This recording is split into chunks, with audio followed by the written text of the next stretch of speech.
Thanks for joining me today, Skye. Thank you for having me. Yes, hello everyone. Thank you for keeping up with us on justicelove.org and on our YouTube channel. We are bringing out the stories of survivors of sexual abuse. Skye is with me here today. She is the director and events planner for World AIDS Day in Victoria, Texas. So what does that entail, Skye? How does someone become in charge of World AIDS Day? Well, first off, it starts with momentum, drive, and passion. And fourth off, it starts with having love for everyone around you, not just yourself. Do you think that you have to have some sort of past? Whether it's, I know we're talking about sexual abuse today, but do you think that it's true that those who grow up with some sort of trial and tribulation, that really is their triumph in life? I do believe so. I'm not so much saying yes, and I'm not so much saying no, but everyone has a reason on why they do the things that they do. So my reason being is because life happened at a very young age. So that's what got me going into wanting to bring AIDS awareness to a community that has not had any awareness for over 20 years. And that's how I got involved. You start to see that this child being exposed sexually at such a young age. How did you carry that on with you into your teenage adult years? Some people turn from sex and some people run to sex. What did you start to use as your self-medication, if you will? At first it was alcohol, drinking on a weekly basis, which quickly turned into a daily for me. And from there it went into sex. And how old were you? I was 12 years old when I first became sexually active. And you're 12 when you started drinking? Yes. Or before then? Yes. So those two went hand in hand. So when you say sexually active, because, you know, here's my thing. The mind can only comprehend what it knows. Mm-hmm. So there's going to be different viewers watching. When you say sexually active, they're going to think just sexually. There's going to be some people that are going to go to porn addictions. There's some people's minds that are going to go to multiple partners. There's some people's minds that are going to go to, there's a lot of crazy sex out there, violence and bestiality. Take me where your thought process is so that we can understand when you say at 12 years old, I began to use sex. Where were you then? At first it was just with my boyfriend. We were, when I say sexually active, I mean we would have casual sex, which led to rough sex, which brought in different forms of drugs. And when Are we talking like ecstasy? Like, are we talking sexual drugs that give you that tendency to feel and bring on sexual pleasure? Yes. Okay. Ecstasy was actually the main one. And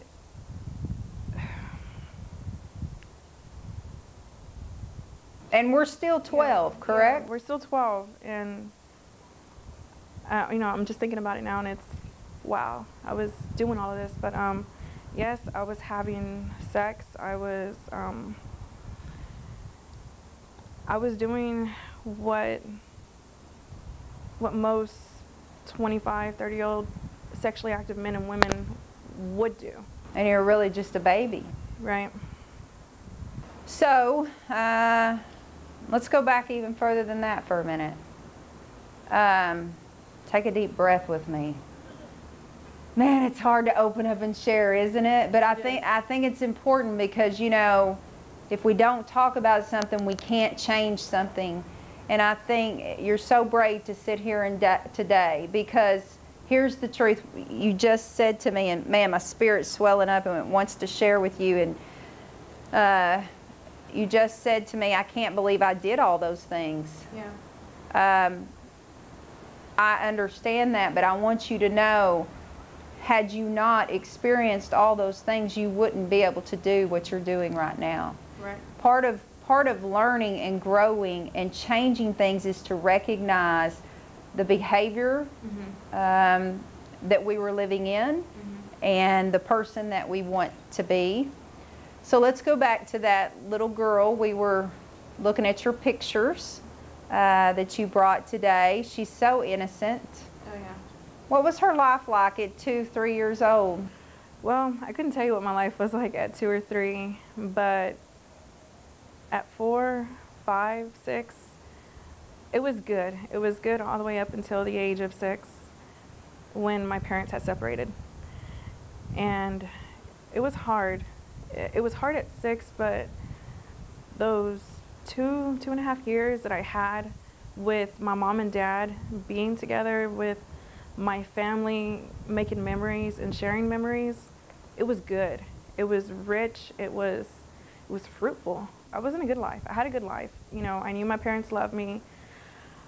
We were involved with a lot of family activities. We would go on little vacations about 3 or 4 times a year.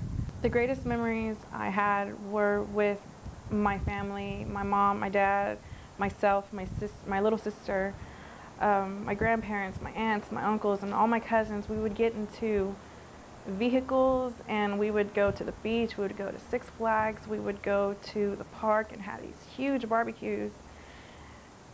Those are the memories I had. So family was important to you. Oh yes, yes it was. My family, even as a little girl, that was my safe haven. That's where any little girl would turn to. Were you daddy's little girl, mom? What were you closest to? I was close to my father, but I was real close to my great-grandfather. And he died. You know, he died, and it hurt. You took a loss. I did. I'm sorry. You're okay. We lost him, and that is my grandmother, my father's mom, dad. It hurt her the most, and it hurt my father, it hurt my mom, but it hurt me because he used to tell me,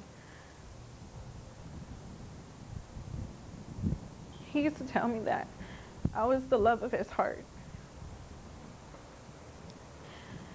And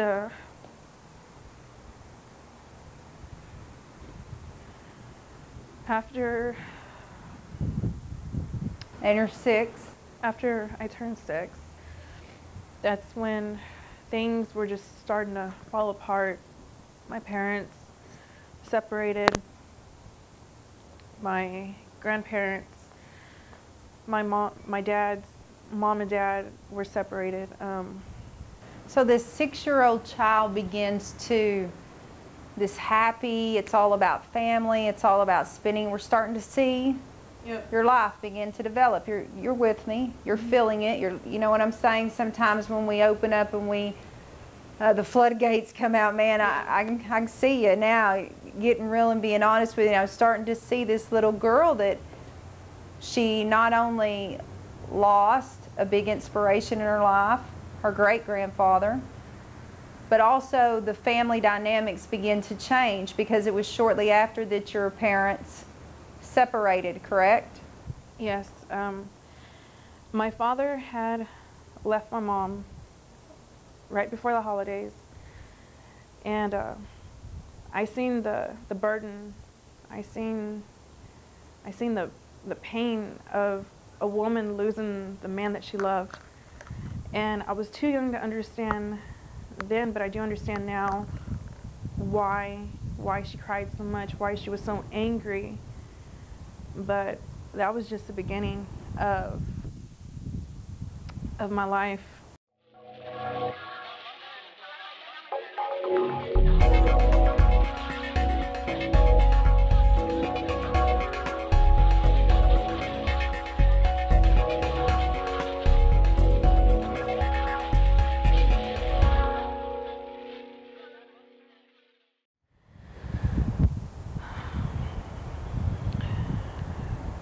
Started when I was 7, and it just started with... And it doesn't matter to me at this point in time. I always say, this video is about you. We're talking about your testimony, so naturally we have to see a progression. Where you lost your innocence, that little baby girl in you, where you turned to all of a sudden growing up and making adult decisions and going into this protective survival mode. But it doesn't matter to me who did this to you. I will say it wasn't your father. It wasn't your father. But you are in an environment where you're being sexually abused. So let's go back there. Let's go to that room for a minute. Okay. Well, we would, my sister and I, and the 4 other kids, we would all sleep in a room. And at first, it was just one of the brothers that would, because there was 2 brothers and 2 sisters. One of the brothers would go up and sleep behind me, and my sister would always sleep in front of me. And it just started with him putting his hand in between my legs, and then it turned into him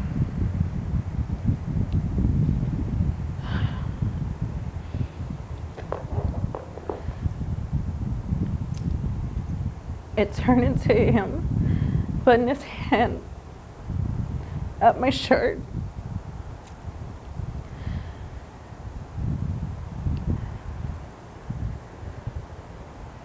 And then months followed where the other brother got involved, and it was both of them. It was their hands touched me at night when I was trying to sleep. When I was trying to rest from dealing with my parents. For me, just knowing that my parents are not going to be together ever again. Because I knew. I knew from seeing the fights and seeing everything. I knew that they were never going to be together again. And when I would sleep, that was my time alone to process the feelings, the emotions, everything that came along with their separation. That was when I got to rest. But it turned into the touching, the grabbing, and months after that, it turned into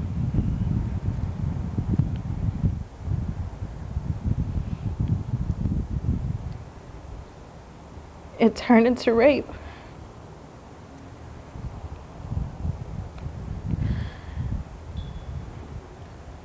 I wanted to tell my dad, I did.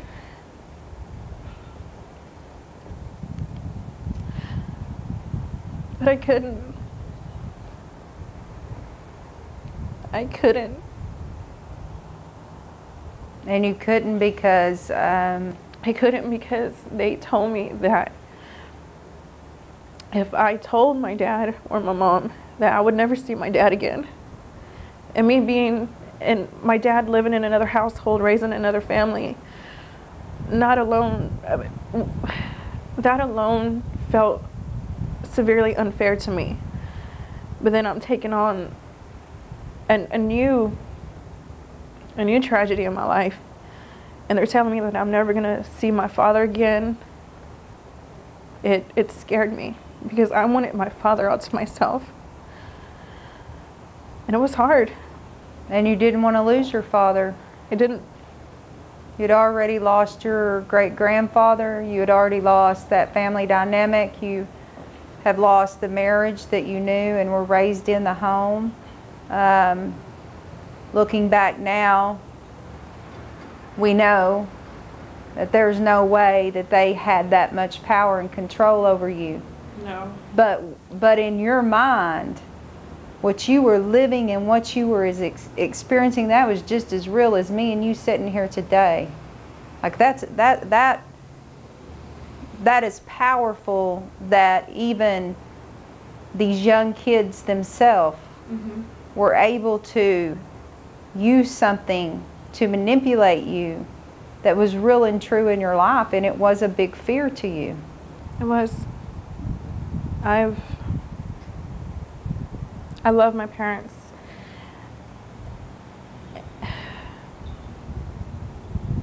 And I can never say it enough. I love my parents, but sometimes I think to myself, were they able to see a change in me? Because I myself, I knew I had changed. I knew I didn't feel the same, of course. I definitely was not thinking the same. So now I wonder, were they able to see those changes, or was it just me? I know my parents would have done everything within their power to stop it and just to make it go away. But it happened. And I think that now we can look back and see that they were going through a lot themselves. Yes, they were.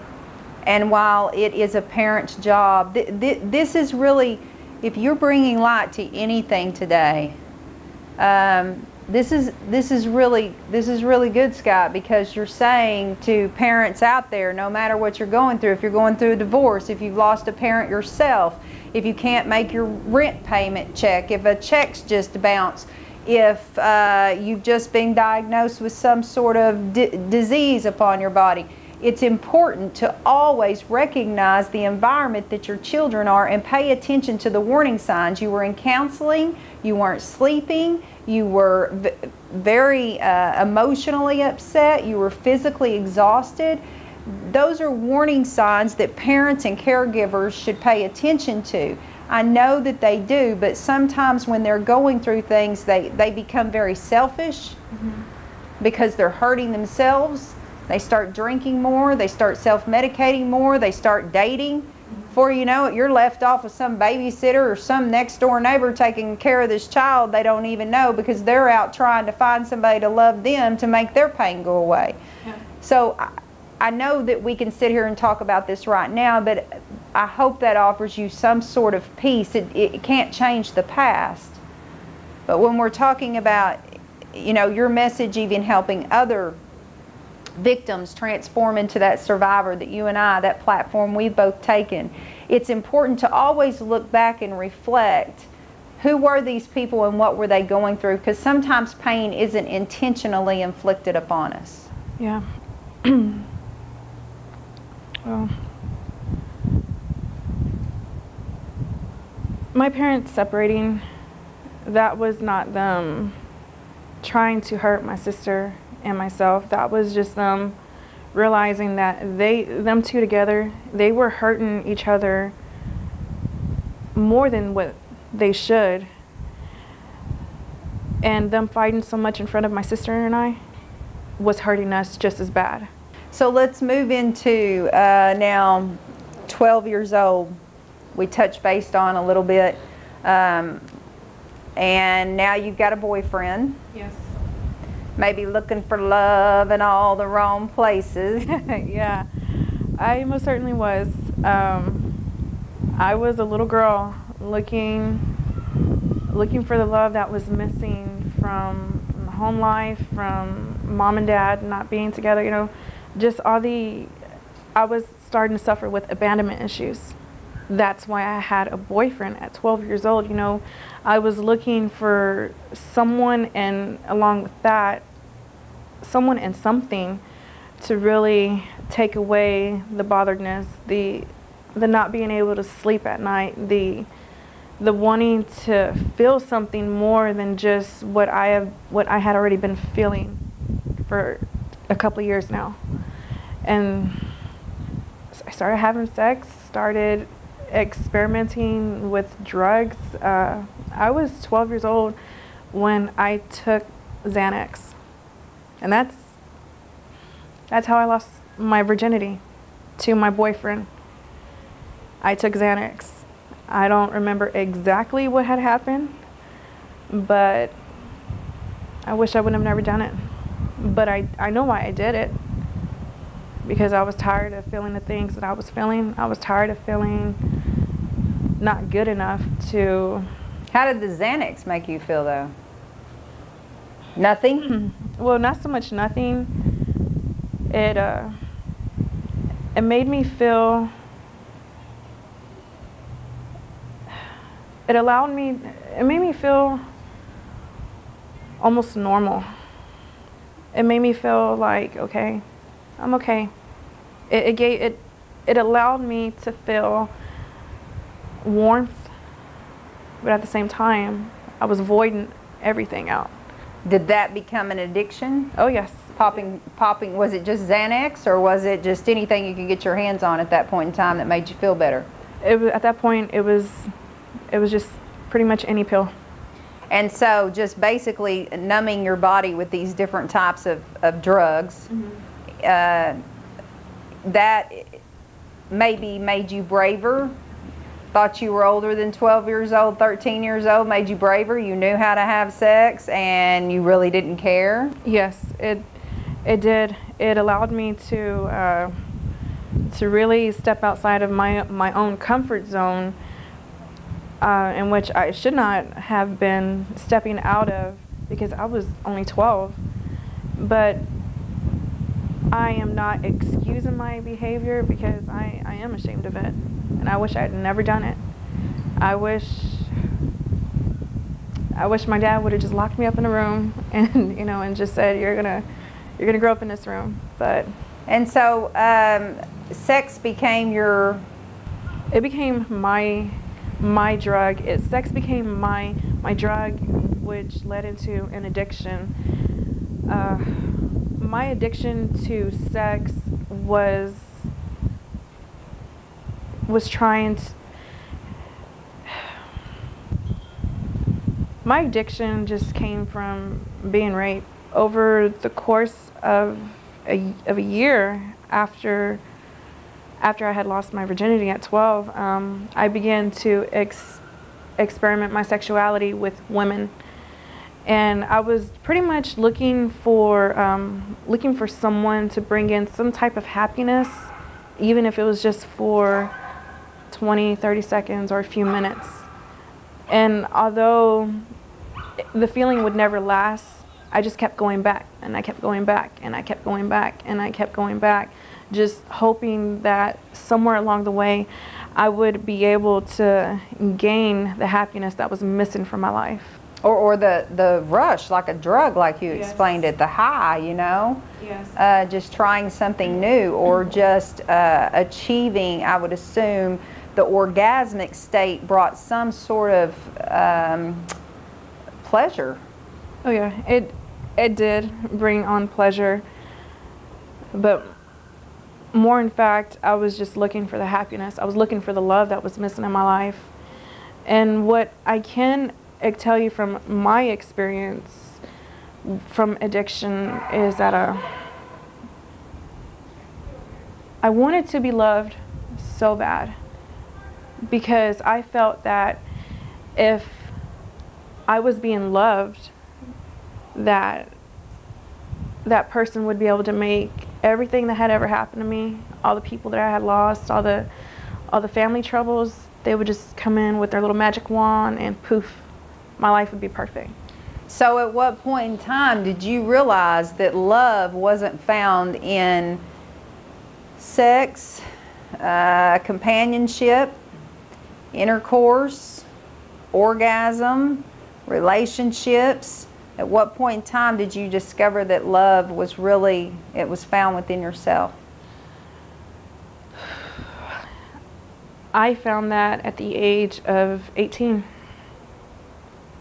Legally an adult, and it took me all that time to realize, but I'm glad I'm glad I was able to find it, because there are people still who are 30, 40 years old who still have not found, trying to fill the void. yeah, they have not found themselves in love with one another. There are people who are 30 years old, 40 years old, who have not found that self-love for themselves. They are still out there looking, searching for that one person whom they think is going to make their life complete, when in reality, you have to learn to love yourself first and learn to be in love with yourself before you can allow yourself to step outside of your own box and take on the responsibility of loving another person. Well, and it's also, I think, when we love ourselves, we do set healthy boundaries. Yes. You know, we say, you can't treat me this way. Sex isn't about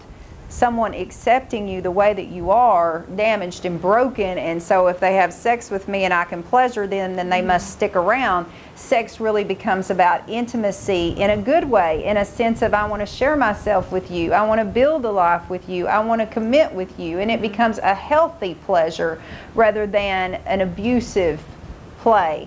Right. So I want to get into this.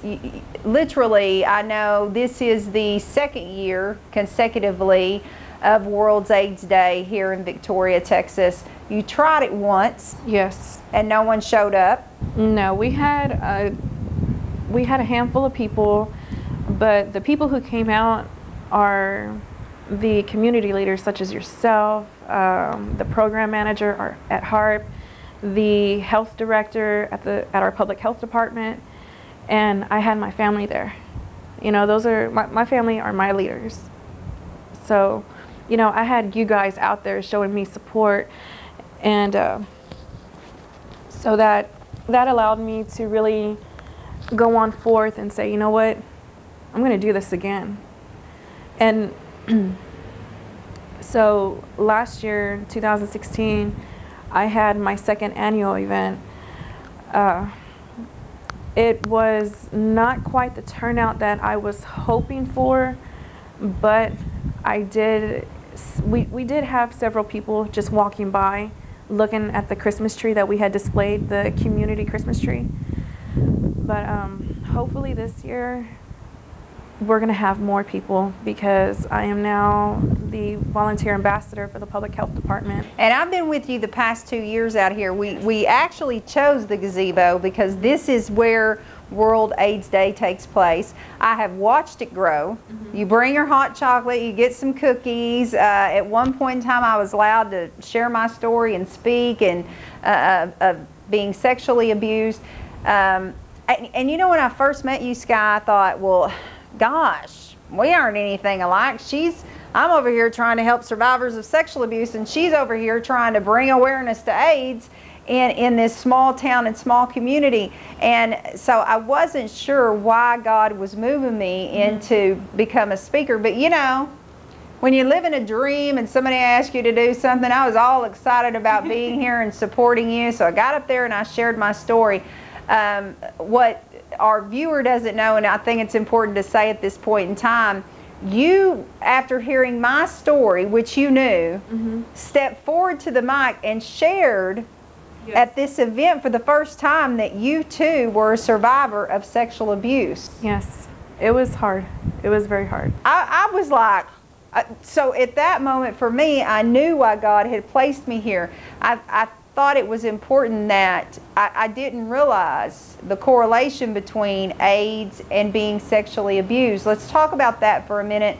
I had learned over the course of my own journey that through being promiscuous and not having a real mentor in my life to tell me and show me, hey, you need to protect yourself, you need to get tested after each new partner and before a new partner.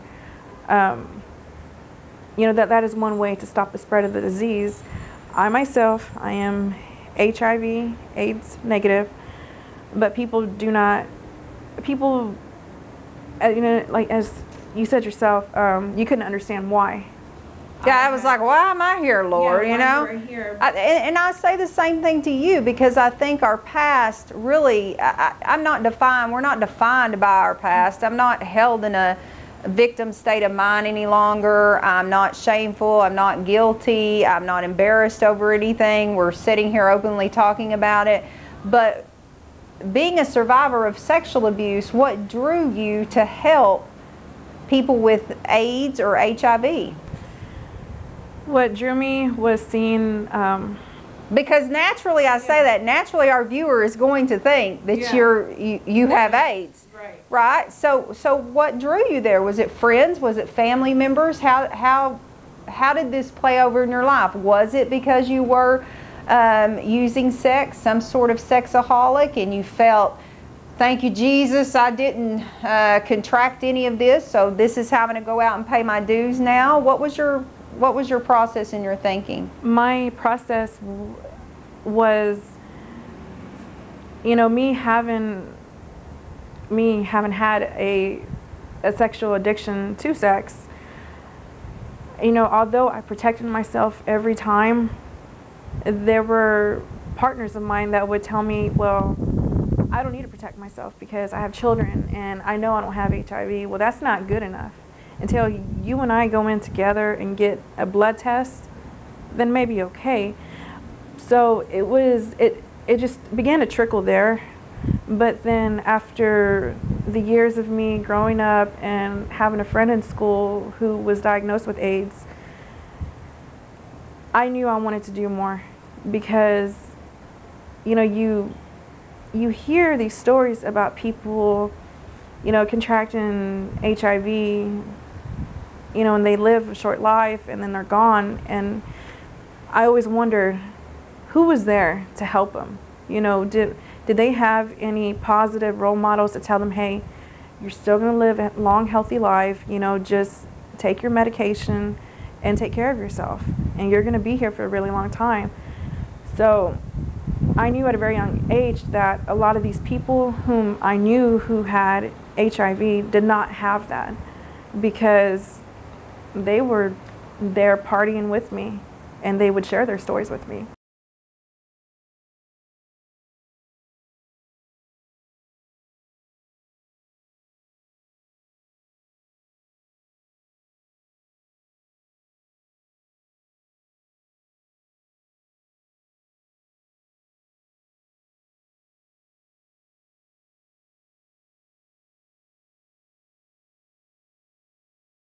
I have friends from, on my personal Facebook, I have friends from all over the country, and they tell me, man, you're doing an amazing job, you know, God, you know, I never knew you would do something like this, or God, you know, you are such a positive influence in my life, and I went and got tested today.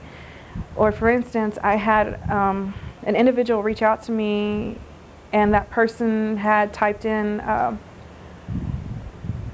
what was it, HIV counseling, and I'm the person who popped up. Wow. Yeah. Of all the people in Victoria, I'm the one person who popped up, and I sent that individual to go to a health department, and they got tested, and they're living a good, healthy life, and I was allowed to be a part of that part. I was allowed to be a part of that person's journey in that moment in time. So me being here and doing the awareness and really trying to bring awareness to my community has allowed different people to come in and ask me for help. And when that individual got a hold of me, I'm like, wow, you know, like, this is real. You know, how does that make you feel? It makes me feel worthy. You know, to say, you know what, I am worthy enough to do this. If someone has trusted me enough to come to me and ask for help to get testing and possibly getting treatment, I think I'm doing a hell of a job, because not everyone can stand up and say, you know what, we need to bring HIV/AIDS awareness back, because there's going to be a lot of people in the audience ready to throw some tomatoes at you. But I'm willing to take those tomatoes for everyone who is living a positive life, I'm going to take those tomatoes for them, because they don't need the scrutiny. I'll take it for you. You know, everyone and anyone can sit there and tell me anything. You're not going to stop me. So I always like to end my interview with one question. So I want you to finish this sentence for me. Okay. I am happy. I am happy, and I am in a much better place now than from 15 years ago. You know? I think if anything we've learned today, Skye, we have definitely learned that no matter what your past is, no matter your shame, guilt, fear, you can take all of that negativity and apply it into an energy that helps other people. And when you're helping other people, it definitely is really the best high of life, you know, the best drug of life. It is. When people allow you to come in and make an impression on their life, that alone within itself tells me that living a healthy, sober life is worth living.